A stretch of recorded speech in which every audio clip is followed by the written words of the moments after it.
স্বয়ং নবী করিম সাল্লাল্লাহু আলাইহি সাল্লামের জামাতা ইসলামের চতুর্থ খলিফা আলী রাদিয়াল্লাহু তাআলা আনহু, তার মতো এত মর্যাদাবান মানুষ, তার ঘরে স্ত্রী হিসাবে আছেন কে? মুহাম্মদ সাল্লাল্লাহু আলাইহি সাল্লামের মেয়ে, জান্নাতে নারীদের সর্দার ফাতিমা রাদিয়াল্লাহু তাআলা আনহা।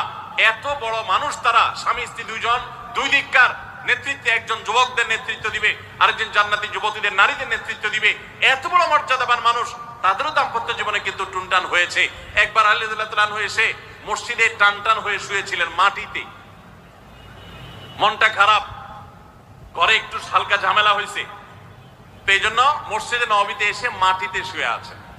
নবী করিম সাল্লাল্লাহু আলাইহি ওয়াসাল্লাম দেখে বুঝতে পেরেছেন, টের পেয়ে গেছেন যে কিছু একটা হয়েছে বাসায়।